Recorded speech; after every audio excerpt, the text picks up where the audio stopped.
Have you ever stopped to ask yourself, who told me that being a man meant this? Or maybe you've wondered, why do I believe I have to earn love? Or why do I feel like I'm not enough unless I'm producing something? Most of us haven't. We never paused long enough to question it. We just absorbed it.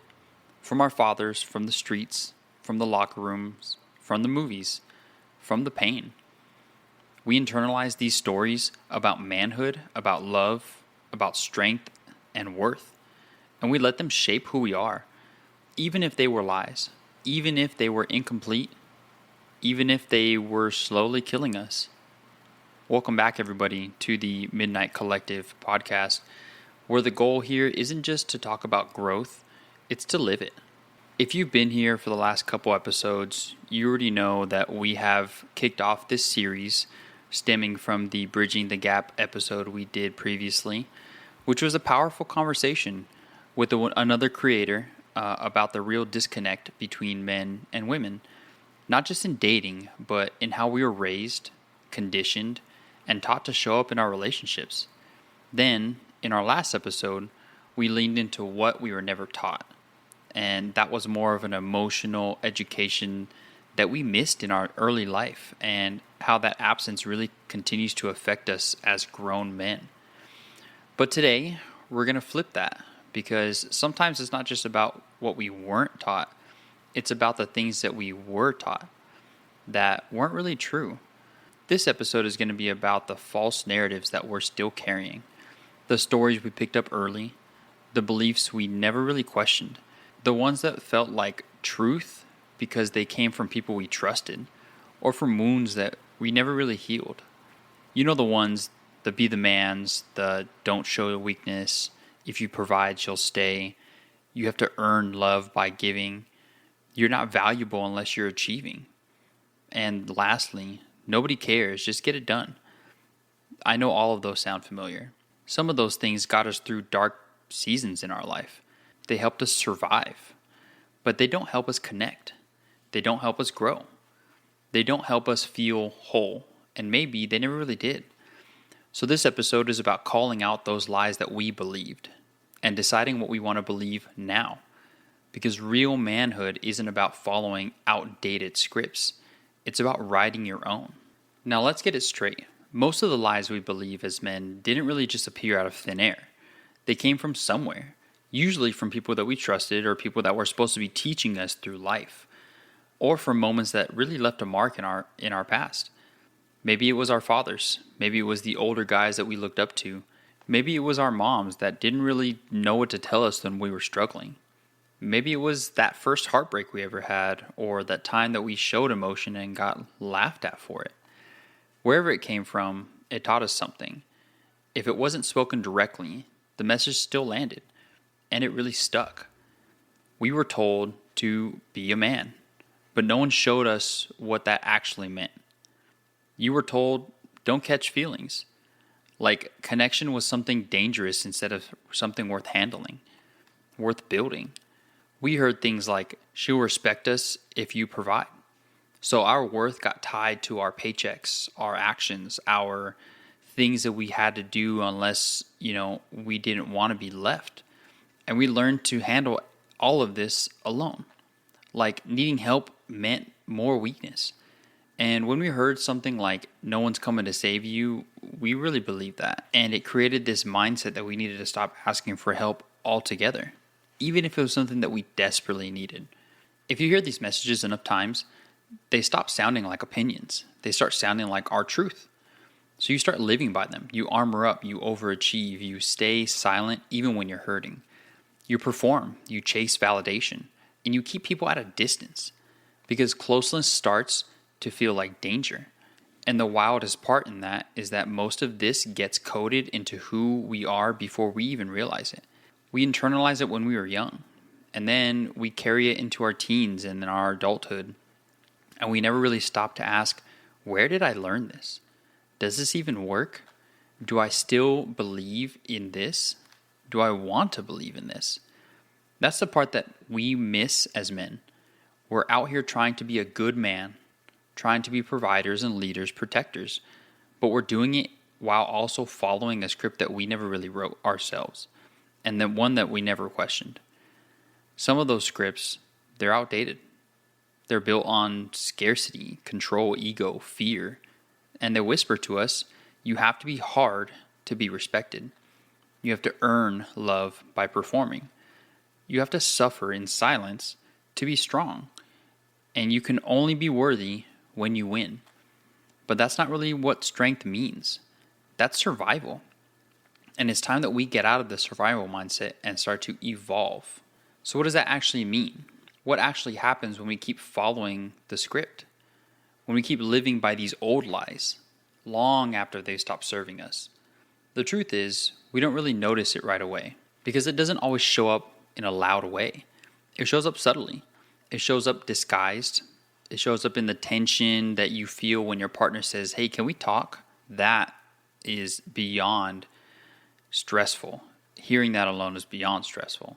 And our instinct, our immediate instinct, is to shut down, be afraid, get worried, get anxious. But it's not because we don't care. It's because we never really learned how to engage without feeling like we're under attack. It shows up when our default response to stress is silence, or burying ourselves in work, or mindlessly scrolling through our phones. And it shows up when we start to believe that your value is tied to how useful you are and not who you are. So what do? You overextend. You say yes even when you're empty. You perform love instead of actually letting yourself receive it. Let's break that down even more now. In relationships, it might look like withholding affection unless you feel like you're doing everything right. Struggling to express love unless it's physical. Believing that leading means controlling. Getting defensive every time emotions come up. Because deep down, you don't feel equipped to handle all of that. In fatherhood, it might look like overcorrecting what your dad didn't do, but still missing the emotional presence your kid actually need. It might mean thinking providing money is the full definition of showing up, or struggling to teach your son or your daughter how to feel because you're still figuring it out yourself. And in our own heads, it might be a constant hum of I'm not enough. No matter how much we accomplish, no matter how much we do, pushing away compliments because you don't trust them. Feeling emotionally numb and not knowing how to come back online. I feel like that right there is the biggest reason why we as men don't understand how to deal with our feelings and our emotions, because we don't trust them. We don't trust them because we were never given a reason to trust them. We were never given the chance to trust them. But you have to give yourself that chance. And here's the real trap in that. You can be doing everything right on the outside, providing, working hard, staying loyal, showing up, and still feel completely disconnected. Still feel unseen. Still feel like you're performing manhood and not really living it. Because if the script you're following is built on lies, no amount of effort will ever bring you peace. You'll keep hustling, you'll keep working, you'll keep seeking, checking all the boxes, and hoping one day it'll finally feel like enough. But it won't. No one will stop you, not until you stop and ask yourself, is this the way I'm showing up now actually mine? Or is it just what I was taught to believe a man should be? That's when you start to wake up. That's when this mindset shift begins. And next we're going to talk about what it looks like to actually break that script. Not just tear it down, but write something real in its place. So now that we've named what the script is, we've seen how it shows up in our lives. Now becomes the real question, what are we going to do with it? Because here's the truth, most of us are living by agreements we never really consciously made.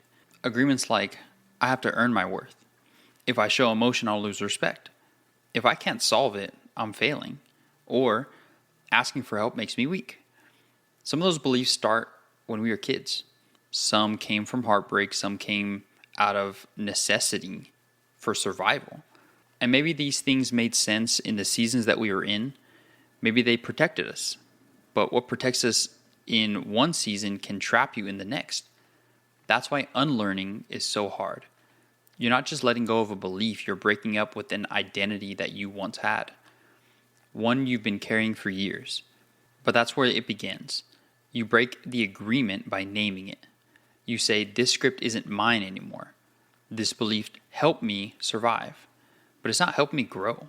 I'm allowed to outgrow the man I had to be. And no, it doesn't happen overnight. It's not like you hear one podcast and you suddenly feel healed. This is a process, sometimes slow, sometimes messy, but always powerful. So what does it actually look like to break the script? It looks like choosing presence over performance, showing up as you are, not as who you think you should be. It means letting go of perfection and making space for connection instead. It means letting yourself be seen even while you're still figuring things out. It means asking for what you need without shrinking or apologizing.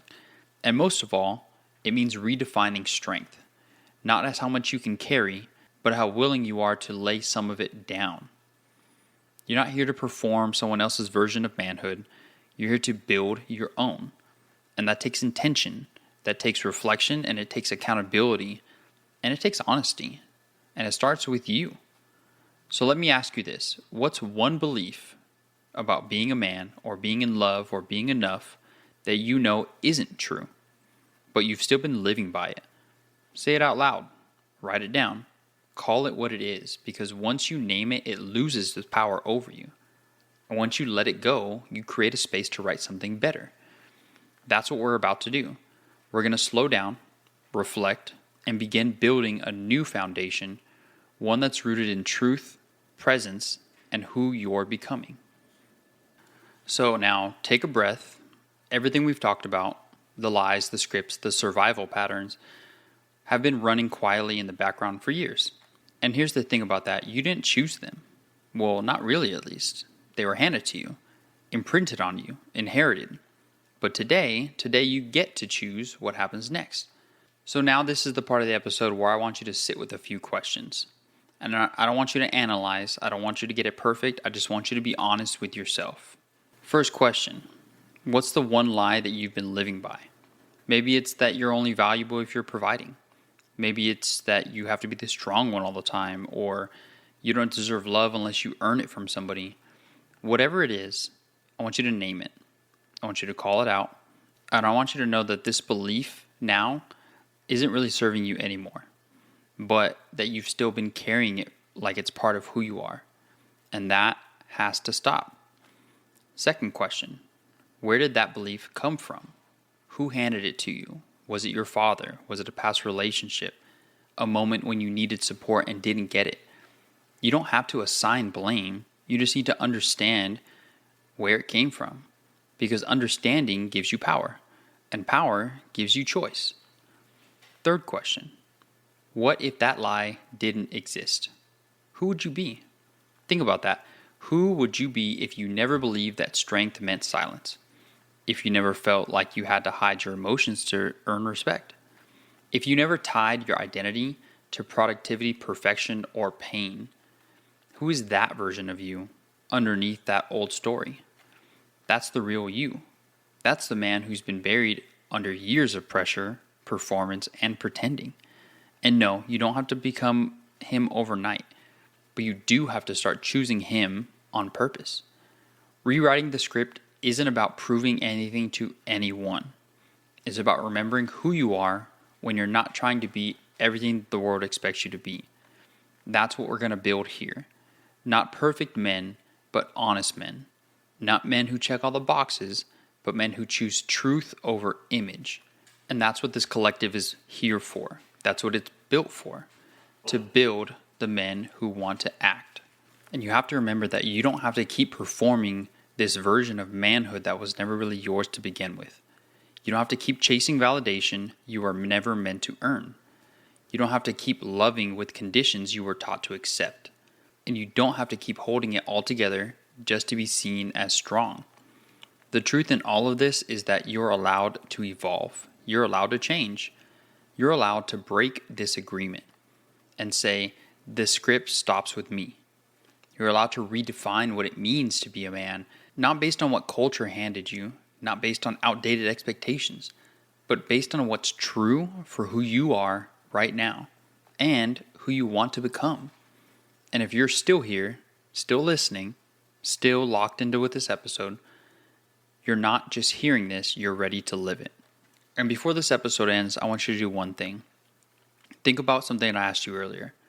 What's the one lie you grew up believing about being a man, about love, or about your worth? And it's not really just for anything else but yourself. Write it down, message it to somebody, message it to us. Because naming that lie, that's how you start building your new truth. That's how that mindset begins. And as always, if this episode hit home for you in any way, if something in this stirred something in you, share it with somebody that you feel like needs it. Someone who might be carrying the same weight. Someone who might be ready to finally let it go. You never know who needs to hear something like this until you share it with somebody and you hear that feedback that they actually resonated with it. That's how we grow. We share. And by sharing, we get that power back that we have given to other people for so long. So, again, share it with somebody. And on the next episode of the Midnight Collective, we're going to continue this journey that we're on, but we're going to shift the focus one more time. We're going to talk about rebuilding trust and what that means. Not just trust between men and women, not just in relationships or how we show up for others, but we're talking about rebuilding trust between you and you. Because after you've unlearned all of the lies, after you've stripped away all of the old scripts, what's left is a man who has to learn how to trust himself again. Trust his voice, trust his instincts, trust his emotions, and his presence. And that's not really easy to do, especially when you've been disconnected from all of that for so long. And that's exactly what we're going to go through next. So until then, keep doing the work. Keep telling your truth. And remember, we're not just talking about it, we're living it. This is the Midnight Collective. Thanks for listening.